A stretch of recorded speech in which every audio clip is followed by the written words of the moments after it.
and the guidance he's given publicly and directly to use every lever at our disposal to ensure we are protecting the fundamental right to vote across the country. Go ahead. So on the timing of when the president's going to get out and advocate for voting rights, I mean, how soon can we see this? We're hearing everyone from the Department of Justice to activists saying that this is a really urgent issue. So how soon can we expect this? Well, the president's going to speak to all of you and to the public next week about his continuing commitment to voting rights, expanding access to voting rights, something that he's worked on for decades through his public career. And I expect he'll have more to say then. And if you could just follow up and maybe clarify when the president's talking about doing these two pieces of legislation in tandem, is he going to wait for both of them to land on his desk? What exactly is the timeline here? How does this play out? Well, again, he believes the American people elected him to lead on getting results, to put out bold ideas to the public. That's exactly what he's done. And we're going to leave it to leaders in Congress to determine the sequencing and the timeline for those pieces moving forward. But he's going to use every lever at his disposal. He's going to be involved. He's going to roll up his sleeves. He's going to work like hell to get both of these pieces of legislation done. What does that really look like? Because he says that if one doesn't come to him, he's not going to sign the other. So is he going to wait for both of them to land on his desk before signing the bipartisan package, waiting for the reconciliation package to come through? He fully expects, hopes, plans to sign both into law, and he will leave it to leaders in Congress to determine the timeline and the sequencing. Go ahead. So just to follow up both on that and Darlene's question, the issue Republicans seem to be having is on that specific issue. I won't sign it if the other one isn't on my desk. And I think that's what has them frazzled, perhaps would be the word right now, an eloquent one. So digging in on that, if leadership decides to send you the bipartisan bill, but the reconciliation bill is not done yet, the president said yesterday, I won't sign it, and that is the White House position on it? Well, let me just take a step back here, because I think the American people are quite focused on how we're getting work done on their behalf, less focused on the mechanics of the process. Now, it is up to Republicans, many of whom are the ones who have conveyed that, I think, if I'm accurate here, to decide if they are going to vote against a historic investment in infrastructure that's going to rebuild roads and railways and bridges in their communities simply because they don't like the mechanics of the process. That's a pretty absurd argument for them to make. Good luck on the political front on that argument. So the president's going to continue to advocate, educate, convey to everyone directly why this needs to move forward. And he plans to stand exactly by the commitment he made yesterday to them, and he expects they'll do the same. And just two more quick ones. You guys just released a readout with a call with Senator Sinema. Yeah. He's one of the lead negotiators. In that readout, the president was reiterating pretty much all of the things he said when he was standing with the senators. Mm-hmm. Was there a need for the president to reassure Senator Sinema, or was that just a normal scheduled call? I think it's just a reflection of the president's commitment to stay very engaged. Yesterday was not the end. I know none of you thought that, but just to be clear, there's work ahead. Senator Sinema was an important leader and partner on this effort to get this bipartisan bill passed. He also reiterated in that call his desire and his commitment and interest in getting a reconciliation bill passed that has a lot of his key priorities, whether it's extending the child tax credit, making universal pre-K a reality, or community college a reality for kids across the country. So it's ongoing engagement. He's looking forward to signing both bills into law. Go ahead. Are Republicans expected to be so enamored with the idea of sending perhaps billions of dollars into the hinterland that they're going to be willing, you need 5 more Republicans obviously, that they're going to be willing to accept this two-track approach and sort of look the other way when the express train comes through on the reconciliation idea? Are they, you're sounding as though you expect at least 5 more Republicans to be so enamored with the idea of sending out these billions of dollars to the constituencies, if you will. Sure. Well, that's exactly what they're doing. This bill would, again, be a historic investment in our nation's infrastructure, the largest investment in public transit in history, the largest since the founding of Amtrak. And as I've noted, it would expand broadband access. That's not exactly a partisan issue. It would rebuild roads and railways and bridges in people's communities, including Republicans. So, yes, we fully expect the American people support this. We fully expect and hope we'll have the votes to get it forward. At least 5. Well, 5 stood there yesterday and announced their support for it. And it is now the job of the Democratic caucus and the Republican caucus to go back and make the case to their other colleagues. Exactly. Go ahead. Thank you, Jen. House Budget Committee Chairman John Yarmuth said he doesn't think it's realistic to fully pay for this broader reconciliation package that contains some of the president's other domestic priorities that you just laid out? Senator Manchin also said he doesn't think the country can take on that much more debt. So does the White House still believe that both the infrastructure compromise and this other reconciliation package need to be fully paid for?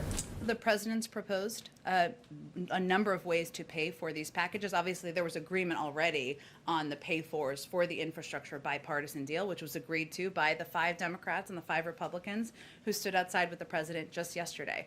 And the president also believes that raising the corporate rate back to where it was the first year of the George W. Bush administration, asking individuals, the top 1% of Americans, to pay more, to pay for these historic investments, to pay for an extension of the child tax credit, to make sure kids have access to universal pre-K, is something that we should do because it's the right policy. It will also, it's also going to help move our country forward.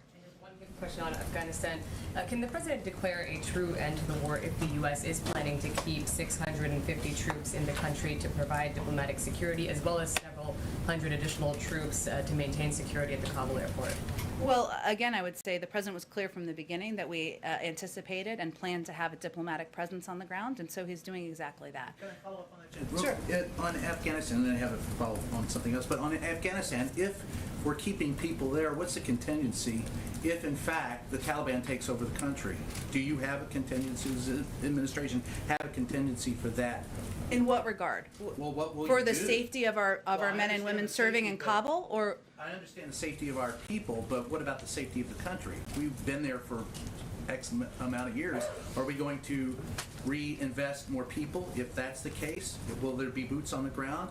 What exactly is this administration looking at if that country falls to the Taliban? well, here's I think what's important to note, Brian. When the president made this announcement, he was very clear that if we did not pull our troops, withdraw our troops from Afghanistan, something that he has long talked about having an interest and a desire to do, the Taliban would have been shooting at U.S. troops again on May 1st. That's a decision he had to make as president. So the withdrawal deadline negotiated, because of the withdrawal deadline negotiated, I should say, by the prior administration. So his fundamental belief is that after 20 years, it's time to bring our troops home. We're doing that in a timely and orderly fashion, led by the Department of Defense. And we had to make sure we were taking steps. If we had left our troops there, they would be in harm's way. That was a step we had to take. And so if the Taliban takes over, what would we do? Well, again, I'm not going to get ahead of or anticipate. We have a range of capacities, including over-the-horizon capacities and capabilities that we will maintain in place. The president announced that at the beginning of his announcement.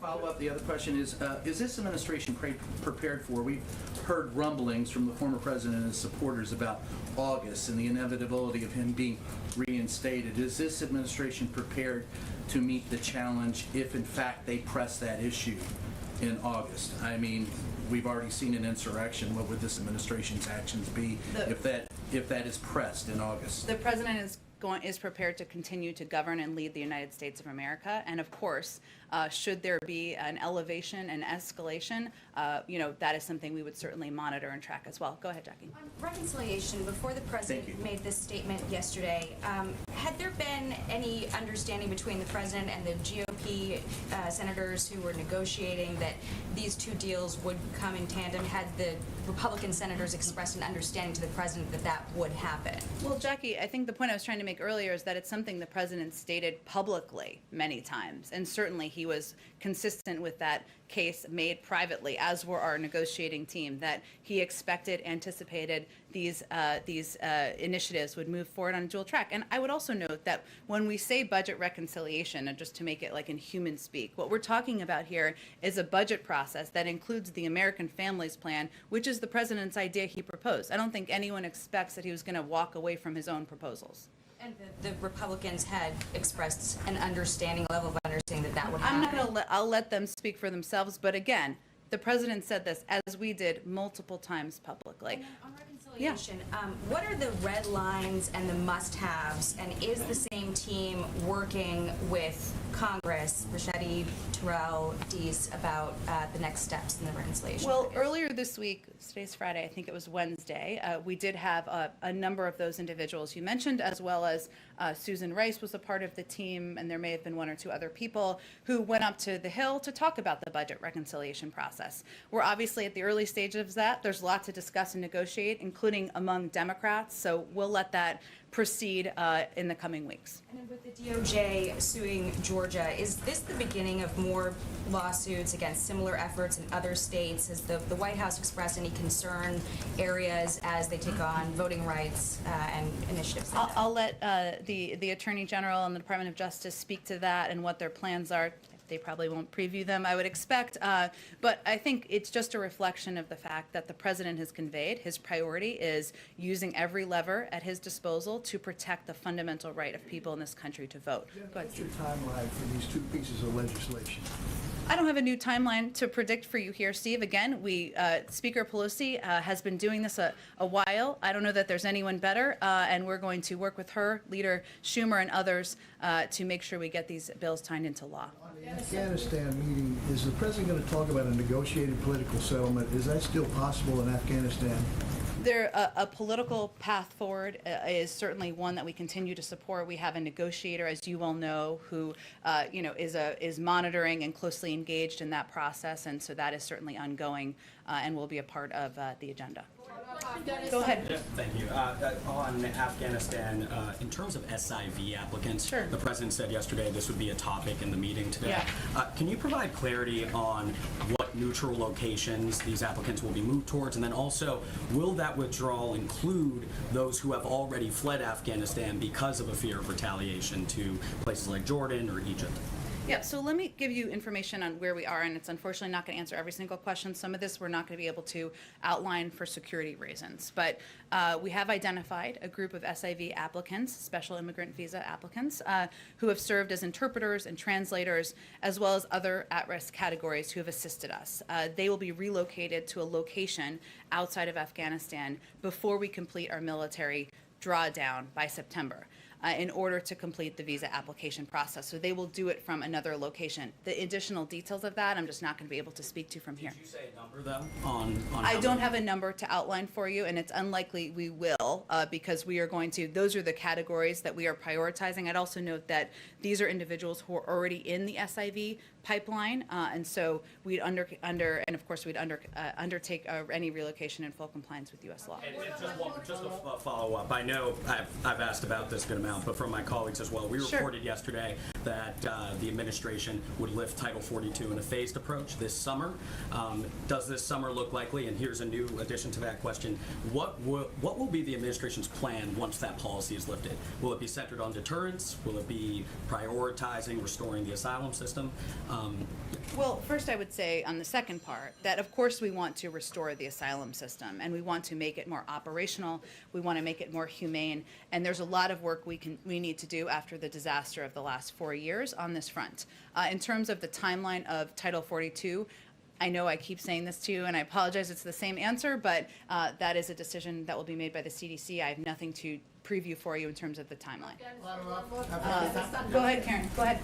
Jen, Georgia Governor Brian Kemp today accused the president and his allies of weaponizing the Justice Department to undermine election integrity. What's the White House reaction to that? I would say if you have such a fear of making it easier and more accessible for people to vote, then I would ask you what you're so afraid of. Does the White House see the Justice Department as its only real way of going on offense against some of these sweeping efforts across the country to implement voting restrictions? That as opposed to legislation, right? No, we don't. That's a good question. I mean, it is an area where, of course, the Attorney General and some of the as you know, Kristen Clark, Vanita Gupta, some of the highest ranking officials in the Justice Department the president nominated and pushed for their confirmation have long records of advocacy, effectiveness, and work on these issues. So he certainly entrusts them with the work they're going to continue to do on this front. We are going to continue to fight for, battle for, work toward federal legislation. I know it does not seem easy at this time. Hard things, we do hard things. That's what we do here. But we're also going to continue to engage, and this is as it relates to an earlier earlier question, with local activists, with local legislators. You've seen the vice president do a bit of this, engage with and work with them. We're going to fight this fight on many fronts, and certainly not the role that the Attorney General and the Justice Department may decide to take is one, but there are a number of other ways the president, the vice president, and our administration will be continuing to fight for voting rights. Go ahead right in the middle. Today, on the anniversary of Shelby versus Holder, you have over 25 buses coming in between today and tomorrow on these freedom rides being led by Black Voters Matter. Has anyone from the administration spoken with them? I know that they're going to be holding a news conference later on today, Yeah. but have you reached out to them? That's a great question. I'll have to talk to our outreach team and some other senior members of the team to see if they have been engaged directly with them. I don't know if Also, they when may. it comes to the president trying to lower crime rate in the midst of this spike, there have been many reports showing that adding more money to police departments does not necessarily correlate with lowering crime. Why did the president decide to do that, or instead of attaching it within the order to having the police departments have some type of system where they have to do something in order to receive that type of money? Well, first I would say that the president, and we saw some positive steps forward just yesterday on police reform and the negotiations. That's certainly a positive step. The president believes we need to do both. And most people in most communities across the country where there's rising crime agree. And what the president announced just a couple of days ago was primarily a plan to reduce gun violence, which he feels is a big driver of violence across the country. But I would say community policing is something that we've seen as effective, building trust in communities, ensuring that that law enforcement are working on behalf of communities. That's what he was proposing funding to go towards. That is different than a step as it relates to the criminal justice system. If you're going to talk back about creating a police oversight commission, Well, I think a number of activists have conveyed that that is not their preference for the path forward. They want to see this legislation move forward. We've seen some progress on that front, so that's where we're going to put the basket. We're going to put our eggs. Go ahead in the middle. Now that Vice President Harris is visiting the border as we Yes. speak, when will President Biden visit?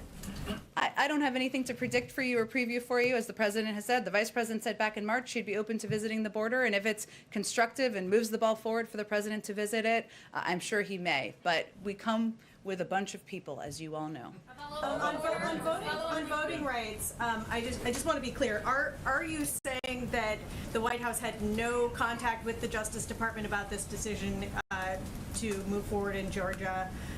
Is the Justice Department completely independent on this? No, I'm not. or is this It's part of the a White House? priority to the president. And yes, of course, we are allowed to know. But it is. I was not meaning to convey that. But it is a decision made by the Justice Department to move forward. But clearly, a priority of the president to take action wherever we can in government to make it more accessible to vote for people across the country. Go ahead.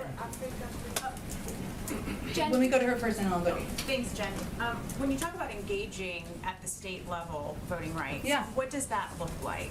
Aside from travel, how will the administration be scrutinizing new laws going into place? Well, you or saw the engaging- Department of Justice take an action today. That's an example. But you've also seen the vice president meet with legislators and work and talk with them about the path forward and how we can work together to fight back against efforts to suppress the vote across the country. So those are two examples, but also engaging with activists. I will say there are a lot of people in this building who know a lot about how to engage, educate, empower people to know what their rights are. We want to work with states and local authorities to do exactly that, but the president will be talking about this more next week. Does the administration believe that's making a difference in Republican-controlled state legislatures? We'll have to see. Go ahead. The President of Angola, President João Lourenço, was at the United Nations this week, and his main goal there, or his main focus, was to advocate to end the armed embargo that is going on in the Central African Republic.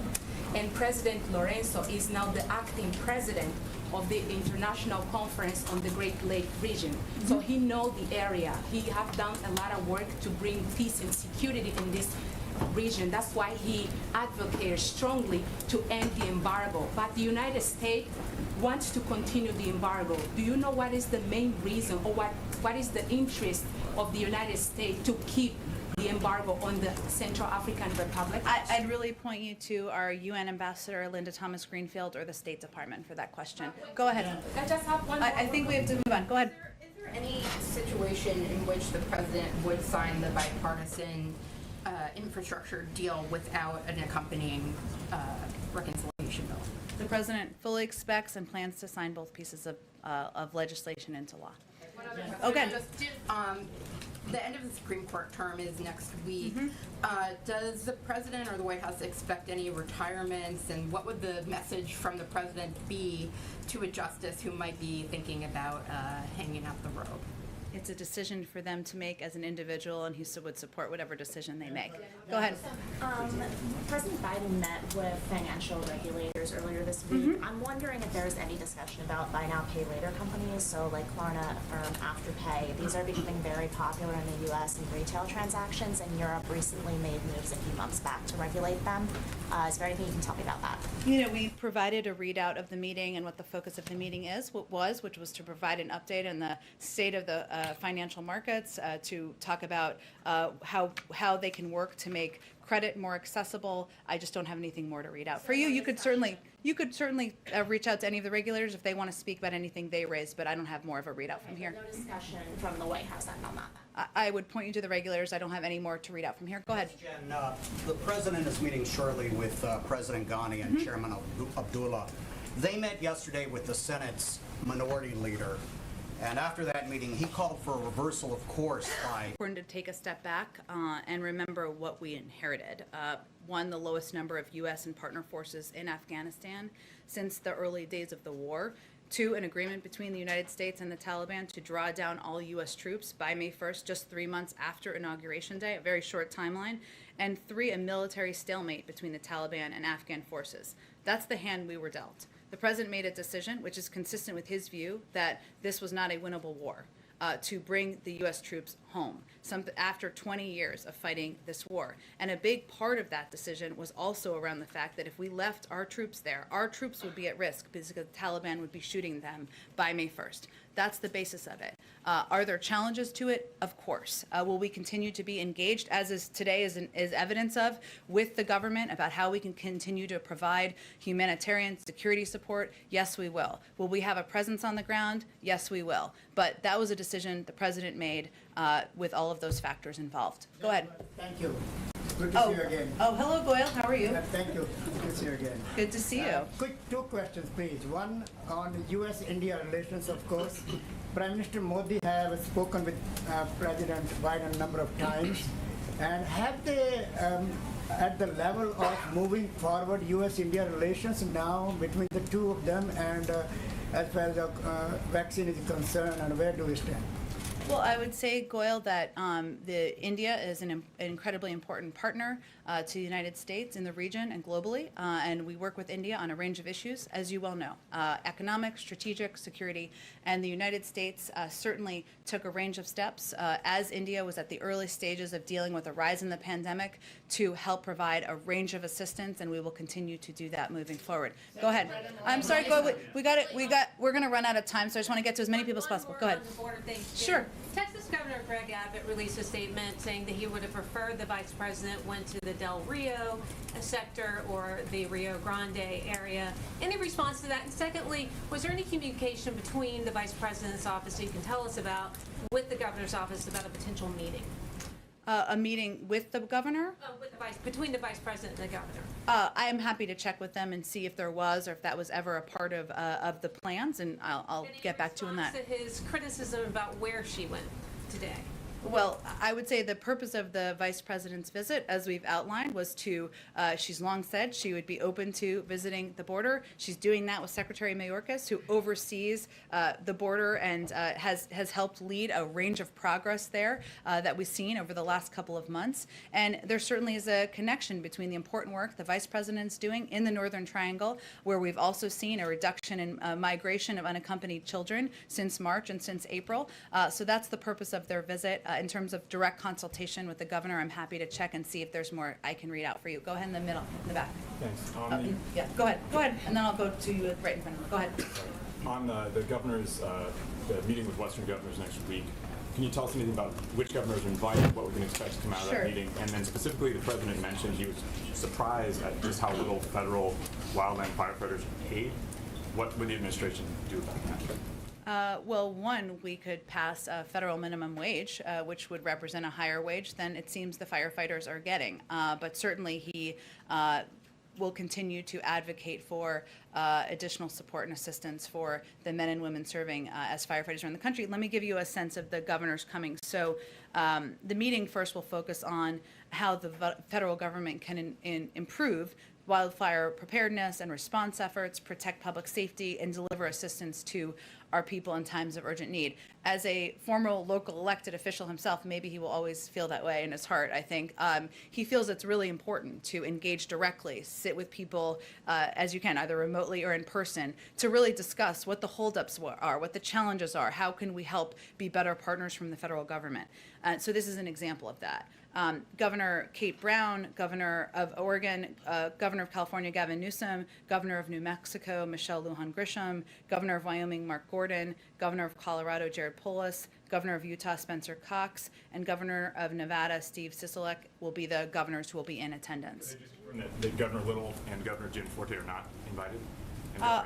That's the list of attendees I have. I can certainly check if there's more on who or was or wasn't invited. Oh, go ahead. I said I would go to you right next again. We'll make sure we get to you, I promise. Go ahead. Can you offer more specifics about what the president and the White House will do over the next week to continue to boost support for this infrastructure bill? Can we expect him to be on the phone with Republicans that have expressed concerns about his comments yesterday, or? You can expect, as is evidenced by the fact that he had a conversation with Senator Sinema. Ugh, it's a Friday. It's a hard one. Senator Sinema this morning, that he will, of course, be on the phone, and he will be engaging directly with members of both parties about moving his priorities forward. Sometimes that's scheduled or planned a day in advance or the day before, so I don't have more specifics for you, but as they happen, we'll read them out for you. Follow up on that, please. Yeah. Has he called any of the Republican senators today? Obviously, you were mentioning earlier that he's talked about this publicly, what his stance was. There are Republican senators that are surprised by what he said yesterday and are upset, as has been reported. So has he talked to them today, and what is he doing to sort of keep this deal intact? Well, first, I think what he's doing, Anita, is continuing to convey and provide details to the public who care deeply about whether he's delivering for them, less about the mechanics of the process, about why this should be a package that's supported broadly by Democrats and Republicans across Congress. So that's what I did certainly at the beginning, and that's the case he's going to continue to make. Did he call any of those senators today, though? I don't have any additional calls to read out. I think, let's see, go ahead. Thanks so much, Jen. First, just following up on an earlier question. Sure. With the special immigrant visa Yeah. population from Afghanistan, does the United States plan to protect those translators and people who worked for Americans who have already fled Afghanistan and are in different countries currently? Well, there are individuals who are already in the SIV pipeline. I suppose some of them might not be. I can certainly, might not be still there. I can certainly check and see if they've already departed Afghanistan, how that would apply. And then I have another question about the manatee population in Florida. They are That was not on my bingo card today, but I'm happy to answer it. Okay. Well, the Wall Street Journal had a good article Yeah. about them this week. They are dying at a record pace. 800 of them died in the last year, and I wanted to see if the administration believes that these animals should be relisted as endangered, and also whether anything in Biden's infrastructure deal that he struck yesterday would continue on to help with. Part of the problem is that the Florida waters are not clean. Yeah. And it's sort of hurting their habitat. Yeah, I will say, in all seriousness, I mean, certainly it's an important question, an important issue. I don't want the pro-manatee people to not think I feel that. But I will say that, yes, there are components of his package. I mean, a part of this package, a big part of this package is a down payment on climate resilience, on ensuring that we are cleaning up some of the polluted areas in our country, something that is impacting a lot of communities proportionally more than others. So that is, I would have to check and sort of what that means for the Florida coast, I think you said, specifically there. In terms of relisting them, it's a great question. I just have to talk to the the folks who would be more specific about that. Go ahead. Thank you. President Karimi, Afghan journalist, many Afghan protesters outside the White House, they are waiting and they have a high expectation from today's two presidents meeting. Do you have any message for them? Because as soon as I leave here, I go to see them and get their opinion. Well, I would say that the meeting today is an opportunity to convey from the president that we have an ongoing commitment. We are committed to supporting the Afghan people and the Afghan National Defense and Security Forces, even as we continue to undertake a security transition.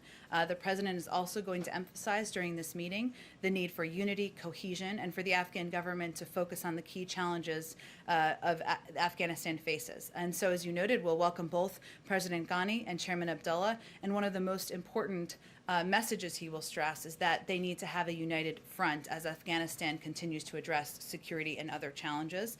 And finally, he will emphasize our continuing diplomatic support for the peace process and for all Afghan parties to engage in good faith and that process. So the bottom line that you can convey is that he's going to discuss our enduring United States support, including through security assistance to the Afghan National Defense and Security Forces, development and humanitarian assistance to support the Afghan people, and diplomatic engagement and support of peace. Thank you guys. I'm sorry, you've got to gather. Oh, I'm sorry, Chris.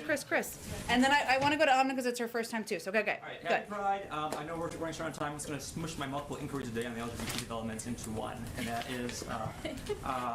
Take your time. It's okay. People can leave if they need to gather. No one is rushing you out of here. The initiatives today, how do they place in the president's both domestic and foreign policy agenda, and don't they fall short of the president signing the Equality Act into law? Well, let me start with the first one, because I think that's an important question. Because what we do here and the values that we advocate for in the United States do send an important message around the world, and sometimes we forget that. So during his remarks today, the president will outline, of course, the historic step his administration has taken, but he will also renew his calls on the Senate to swiftly pass the Equality Act and provide overdue explicit civil rights protections to LGBTQ people and families across the country. He will also speak directly to the proliferation of state-level anti-LGBTQ bills, denouncing them as un-American and legislation disguised as bullying. And he will commend the community for their courage and bravery pushing progress forward. Finally, he will announce his appointment of Jessica Stern as the U.S. envoy to advance the human rights of LGBTQ persons at the Department of State, a role, just to make the connection here, that will be critical to advancing his agenda overseas and around the world as well. Any plans for the president to visit the soon-to-be Pulse Memorial? I don't have anything to preview in terms of travel beyond next week.